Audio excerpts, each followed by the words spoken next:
Aloha, shalom, shalom ha, family and friends. It's almost time for Shabbat, woo! And it's quite busy in our household. There's a lot going on right now, so I'm gonna keep this video short, but you know I'm committed to making sure that I make a video every week, or at least share one that I've made in the past. So I don't have one already made for this Parsha, so here we go. Tonight's Torah story and the story for the week ahead is called Va'era, Parashat Va'era. And it means, and he appeared. And you know that the title is always a hint at what we should expect in the story. And so the title, meaning, and he appeared, is speaking to how God reveals himself to Moses, as in the burning bush and the great revelation of God to Moses through that holy fire. And I'm gonna give you a very, very short, in a nutshell type summary, and then we're just gonna get straight to the point of what the message is there and how it applies to us today. This story is all about how God revealed himself to Moses, let him know that he and his brother Aaron were going to redeem the children of Israel and take them out of slavery in Egypt. And oh gosh, there's a lot in this story. But the main thing to know is that what happens is they end up, despite their self-doubt and their fears and their worries, they go forth and they do what God commanded them to do. And so they go to Egypt and they speak to Pharaoh and they say, "Let my people go," right? The famous line. And we go through the plagues. And the plagues represent what happens to us. They're metaphors for what happens to us when we come off of the path of blessing and choose the path of curse. It's when we choose vice over virtue. And so those are the negative manifestations of the same original energies of creation, because there's nothing outside of the divine plan, right? Everything is built upon those original foundational creative energies. And so are the plagues. They are God's directive. Yet they are a negative manifestation based on our own choices. Because when you see it this way, the Jews, or the Israelites, and the Egyptians as one, they all suffered. They all suffered together. We are one people. And so those plagues that came upon them all, yes, it was experienced differently amongst the different peoples, yet it was all just karma. Because it was experienced in one way or another by all the people. And so that means that all of those people who experienced it attracted it into their lives. So it's all God's directive, and everything is just the same original energy, either being manifested negatively or positively based on our own ego's judgment. So when the ego gets out of control, we see things manifest in our lives that seem to be plagues, curses. And this was a very extreme example of that. Okay, and also you guys don't want to forget that Egypt represents the subconscious, while Israel represents the conscious realm. Egypt is within, Israel is taking what is within and revealing it in the light. So it's not actually just talking about physical locations on the earth. It's archetypal. Pharaoh is a representation of the ego itself. And so when Moses and his brother go to, it's 11:11, when Moses and Aaron go to Pharaoh, and you remember that everyone, everything is one, then you can see Pharaoh, Moses, Aaron, all as parts of the same one consciousness.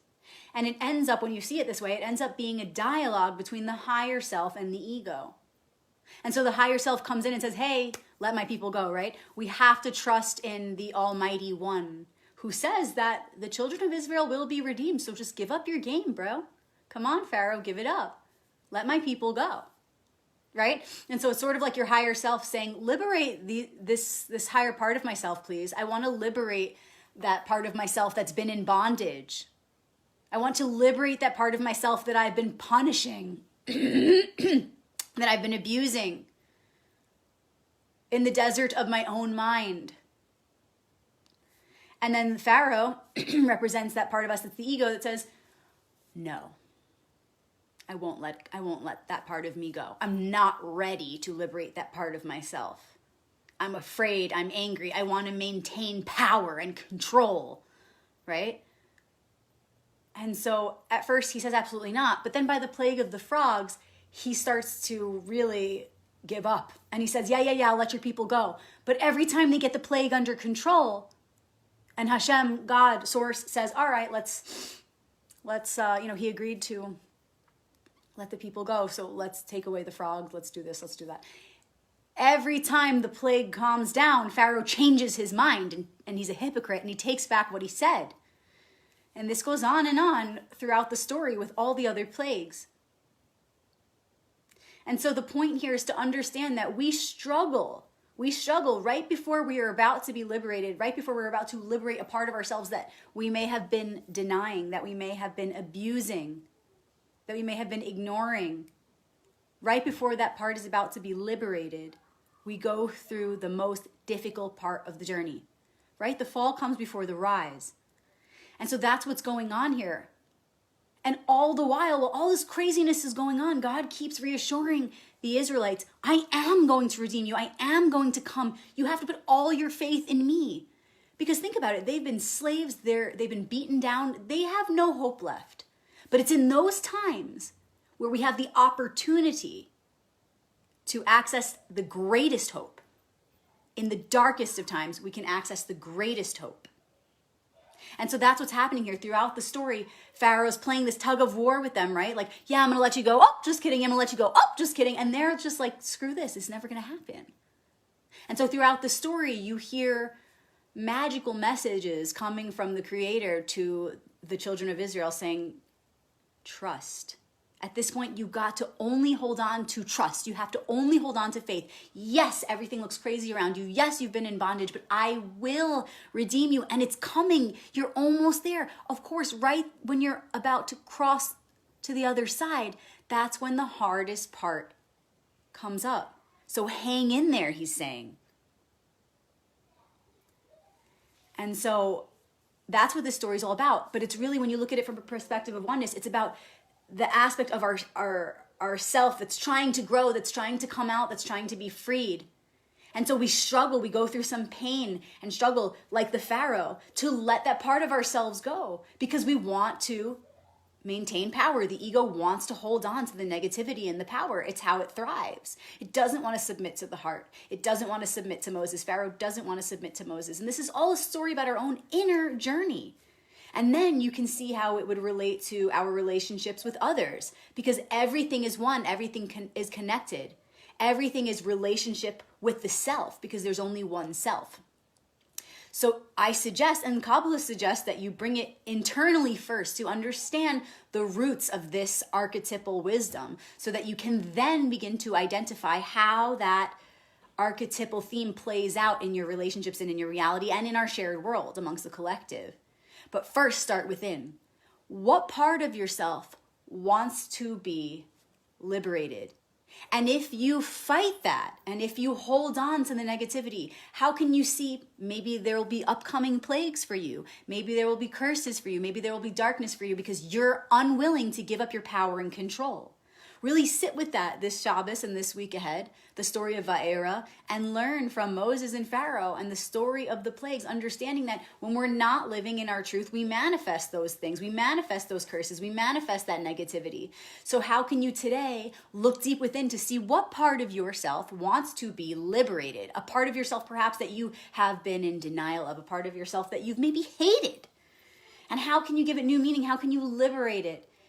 And how can you understand that it may be a painful process and still accept the journey ahead and do what you know must be done, just like Moses and Aaron did, despite their fears and despite their lack of faith in those first moments when God revealed himself, Va'era, and gave them their mission. Wow, that must have been crazy. Imagine hearing that. You're going to go redeem this whole nation. Oh my God, what do you even mean? How am I going to go back to that place where I did that horrible thing, right? Because he left Egypt and not on good terms, right? And he's, despite all odds, despite all adversity, he goes back to that place, that darkness. Egypt represents the subconscious. It's saying, oh my God, it's like there's something deep in our subconscious. We say, oh my God, I don't want to go back there. How can I go back there? I left that a mess. I left it.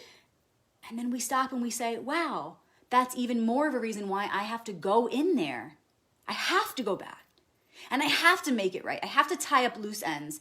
And I have to carry on with this journey. I have to progress. And with God revealing himself to me, revealing herself to me, right, Va'era, I have clarity of what my mission is. And I know that God will be with me through this journey. So here I go, because there's no other way out but through. And so I'm going to dive deep within myself to see what parts of myself need to be liberated. And I'm going to know that, of course, it's possible, because anything is possible with the power of Hashem. So that's the main point of this story, you guys. We're here to liberate ourselves, to understand that Pharaoh, Moses, Aaron, the children of Israel, the people of Egypt, they're all different parts of our own awareness, of our own consciousness. So how can we create a space within our minds and within our hearts to bring them up within our awareness and allow them to have dialogue, so that maybe we can rewrite that story? See Moses and Pharaoh turning to face each other and making peace, having a conversation that's harmonious, that is compassionate, and rewriting this story. Because although it's always going to be the same original story, underneath it all, it's the same original one code. We can choose how we want the story to look and unfold as we evolve, as we grow together through the awareness that we are one. So I'm wishing you a wonderful Shabbos. Hopefully I'll be able to go live tonight in our group to light the Shabbat candles, but I will be with my family tonight. So it's kind of up in the air. We'll see. I encourage you all to share your Shabbat videos, your candle lighting videos with us in our private group Shabbat Crew on Facebook. And this video will get loaded to YouTube and Instagram, Rebecca Magic. So if you want to share it with someone who's not in the group, you'll be able to do that as usual. I wish you a meaningful Shabbat. If you're celebrating the Gregorian New Year, Happy New Year to you. I'll see you in 2022. I'll see you also on Sunday for the new moon activation. And I'm super excited for that. So I'll see you then, you guys. Thank you so much. Have an awesome Shabbat. Shabbat Shalom. Hey. Mwah.